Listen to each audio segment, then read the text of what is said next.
This channel does not promote any violent, harmful, or illegal activities. All content provided by this channel is meant for an educational purpose only. বন্ধুরা, all in one YouTube চ্যানেলে তোমাদের সকলকে স্বাগত। তো বন্ধুরা, আজকে আমি এমন একটা জিনিস বা সাবজেক্ট নিয়ে আলোচনা করব যেটা আশা করছি তোমরা হয়তো এইটাতে সহমত প্রকাশ করবে। তার কারণটা হচ্ছে কি, দেখো, সোশ্যাল মিডিয়ার যুগ। এখন অনেকে অনেক রকম পজিশন করে ফটো থেকে শুরু করে ভিডিও সমস্ত কিছু ছেড়ে থাকে, কিন্তু এই নয় যে সোশ্যাল মিডিয়া আসলো মানে আমরা একেবারে ইনহিউম্যান এবং আনসিভিলাইজড হয়ে যাব। কারণ আমরা হিস্ট্রি 3 রকম পড়েছি: ancient history, medieval history and modern history. Ancient history থেকে আমরা সিভিলাইজেশন গঠন থেকে শুরু করে ইন্দাস ভ্যালি সিভিলাইজেশন থেকে শুরু করে সমস্ত কিছু যা পড়েছি। তারপরে ব্রোঞ্জ, আয়রন, এই সমস্ত হিউজগুলো কী করে করেছিল মানুষ ক্রমান্বয়ে, বিট বাই বিট মানুষ কী করে আস্তে আস্তে সিভিলাইজড হয়ে যে সোসাইটি গঠন করেছে, এগুলো আমরা সব পড়েছি। তো তখন এই যে সিভিলাইজেশনটা গঠন হয়েছিল, তার মধ্যে মানুষ প্রথমে গাছের বাকল পড়তো বা অন্য কোনো কিছু গাছের পাতা দিয়ে যে সমস্ত ড্রেস যখন প্রথম তৈরি হয়নি আর কি, ধাতুর ব্যবহার এর সেই পিরিয়ড থেকে আর কি। তো সেই সময় মানুষ তবুও লজ্জা নিবারণ করার জন্য কিছু না কিছু পরিধান করতো। কিন্তু এখন বর্তমান আমরা মডার্ন সোসাইটিতে এসে মহিলা থেকে শুরু করে, আমি আমার ভিডিও রয়েছে, তোমরা প্লেলিস্টে দেখবে যে কিছু মহিলা স্নান করার নামে এবং বাসনপত্র নামে আরও অনেক ইত্যাদি ইত্যাদি সবজি কাটার নামে এই সমস্ত নোংরা ভিডিও এগুলো করে ছাড়ে। এবং সেইগুলো হয়তো তারা এর ইম্প্যাক্টটা বুঝতে পারছে না, কারণ ইউটিউব, ফেসবুক যে কোনো টাইম, আজকে আমাদের ইন্ডিয়ার সঙ্গে হয়তো ইউএসের কোনো একটা কনফ্লিক্ট হলো, যেটাকে এখন একটা বিশ্বজুড়ে একটা যুদ্ধের আভাস হচ্ছে। এবং ওয়ার্ল্ডের প্রত্যেকটা দেশের মধ্যে যেমন ফ্রেন্ডলি অ্যাটমসফিয়ার থেকে একটা ইমিউনিটি, একটা অ্যাটমসফিয়ার দেখা যাচ্ছে আর কি। বন্ধুত্ব থেকে শত্রুত্ব একটা পরিবেশ দেখা দিচ্ছে। তো সেক্ষেত্রে যে কোনো দেশ তার যে প্রজেক্টটা, তার যে প্রসপেক্টার্স রয়েছে, অথবা তার যে সমস্ত ইন্টারনেট সিস্টেম যা কিছু আর কি টেকনোলজিক্যাল, সেগুলো অন্য দেশের সঙ্গে যদি মনোমালিন্য হলো তাহলে বন্ধ করে দিতে পারে, এটা কোনো ব্যাপার না। তেমনি ইউটিউব, ফেসবুক হয়তো এটা বিদেশি কোম্পানিগুলোর মধ্য দিয়ে আমরা ভারতীয়রা, বাংলাদেশিরা যে সমস্ত বা যারা রয়েছে তারা কিছু অর্থ উপার্জন করছে হালকা হালকা।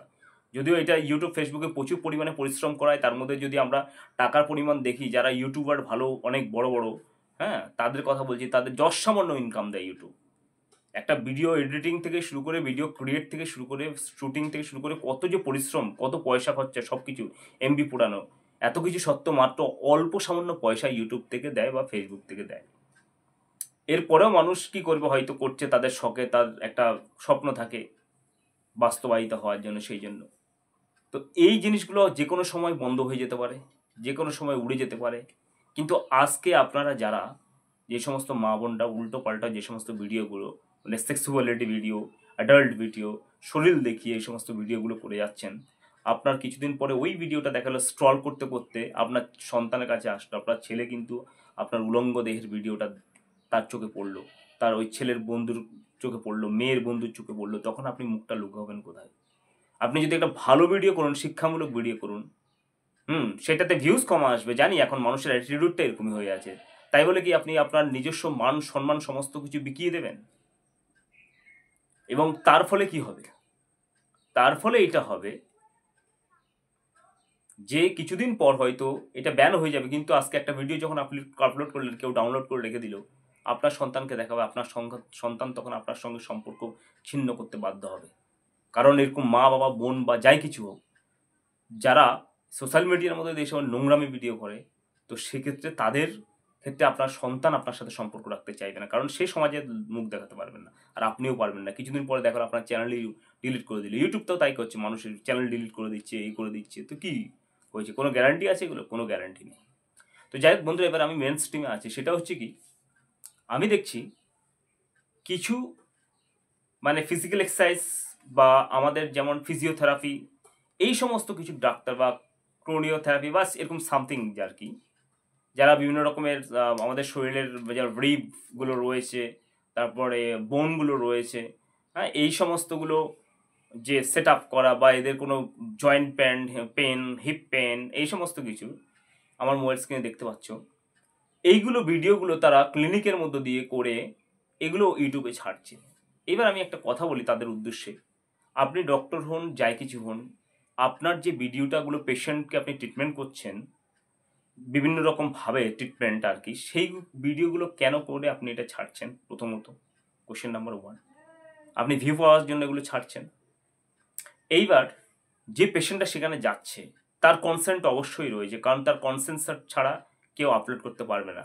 কারণ আমাদের জুডিশিয়াল সিস্টেম হয়েছে, যদি গোপনে যদি স্পাই ক্যামেরা দিয়ে যদি ভিডিওটা আপলোড করে থাকে কেউ না কেউ দেখছে, তার কাছে যদি খবর যায় যে তার ভিডিওটা এভাবে তার অজান্তে আপলোড করেছে, তার মানে স্পেশাল ব্যায়াম করাচ্ছে, যে সমস্ত ময়ে তার বিভিন্ন বডির বিভিন্ন পার্টসগুলোতে টাচ করছে, সেই ভিডিওটা শুটিং করে ইউটিউবে ছেড়ে দিচ্ছে, তাহলে সেই জন্য কিন্তু আমাদের বিএনএস এর অ্যাক্টগুলো আছে, তারপরে লাগু হবে, পুলিশ কেস হবে, পিসি খাবে সেই ডাক্তার হোক আর যাই কিছু হোক, সে তো আইনের ঊর্ধ্বে নয়। আইন আমাদের ইন্ডিয়ান কনস্টিটিউশন পাস করতে হলে আপনাকে সবাইকে মানতে হবে। তার মানে এই জিনিসগুলো যারা পেশেন্ট রয়েছে তাদের কনসেন্টে দিচ্ছে, তো তাদের উদ্দেশ্যে আমি একটা কথা বলি, আপনি যে এই সমস্ত ব্যায়ামগুলো বা আপনার যে সমস্ত ফিজিক্যাল যে থেরাপি যাই কিছু হোক সেগুলো করাচ্ছে, বিভিন্ন রকমের মানে কি বলবো আর কি, বডি পার্টে যখন হাত বা এগুলো দেওয়া, হ্যাঁ এগুলো মানে ইনডিসেন্ট। প্লাস হচ্ছে এগুলো সবাই কিন্তু এগুলো ভালো চোখে দেখছে না, আর এগুলো দেখার কথাও না।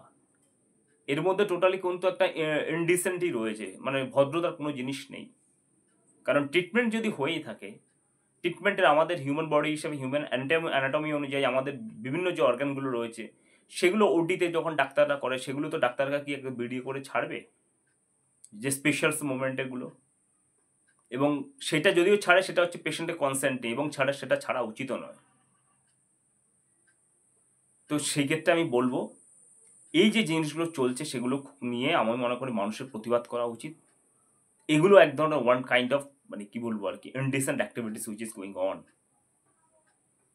তার কারণটা হচ্ছে কি, এই যে ব্যায়ামগুলো আমার মোবাইল দেখতে পাচ্ছ, বিভিন্ন যে সেন্সিটিভ জায়গায় যে মানে হাত দিয়ে ব্যায়ামগুলো করছে বা ইয়ে করছে, সেগুলো আবার পেশেন্ট বা কেমন যারা এরা রয়েছে তারা কনসেন্ট দিচ্ছে, আপনি কিংবা কেমন পরবর্তীকালে দেখবেন আপনার এই কনসেপ্টটা হয়তো আপনি ভাবছেন যে আপনি একদম ভাইরাল হয়ে যাবেন, তাহলে আপনার কেমন লাগছে? যদি আপনার কোনো একটা রিলেশনশিপ থাকে বা কোনো হাজব্যান্ড থাকে বা কোনো যাই কিছু, ছেলে হলে মেয়ে, মেয়ে হলে ছেলে, তার কোনো বয়ফ্রেন্ড বা গার্লফ্রেন্ড যদি থাকে, তাহলে সেক্ষেত্রে এই জিনিসটা কেমন দেখাবে? তাই জন্য বলবো এই সমস্ত ভিডিওগুলো কিন্তু টোটালি পুরো মানুষের প্রতিবাদ করা উচিত, আর এইগুলো আপলোড করা উচিতও নয়। এবং যারা এই সমস্ত ভিডিও কনসেন্ট দিচ্ছে পেশেন্টরা, তাদেরও উচিত, হ্যাঁ তাদের যদি অজান্তে হয়ে যায় তাহলে আইনানুগ ব্যবস্থা নেওয়া উচিত ওই ডাক্তারের বিরুদ্ধে, এবং এই ডক্টরেরও উচিত এই সমস্ত ভিডিও এভাবে আপলোড করা উচিত। এবং আমি এটা দেখছি অন্য কোনো সম্প্রদায়ের মানুষ, এটা বলতে আমার দ্বিধা নেই, যারা সংখ্যাগরিষ্ঠ মানুষ রয়েছে আমাদের এই ভারতবর্ষে, তাদের যে মহিলারা তারাই কিন্তু এই সমস্ত কাজগুলো বেশিরভাগ করছে। এটা মানে এতটা একটা মানে খুবই একটা বাজে, আমাদের ভাবতেও ইয়ে লাগছে যে আমরা যেখানে দেবদেবীর মতো পূজা অর্চনা করে থাকি, সেখানে সংখ্যাগরিষ্ঠ যারা রয়েছে সেই সমস্ত মহিলারাই এই সমস্ত ভিডিওগুলো এগুলো আপলোড করতে দিচ্ছে। তো বন্ধুরা, আশা করছি এই সমস্ত কিছু পরিবর্তন হবে। আমরা সুস্থ এবং সোসাইটি আমরা চাই যেখানে ডিসেন্সি থাকবে, ইনডিসেন্সি কিন্তু আমরা চাই না। তো আজকে ভিডিওটা একটুখানি ভালো লাগলে লাইক শেয়ার সাবস্ক্রাইব করবে। ধন্যবাদ।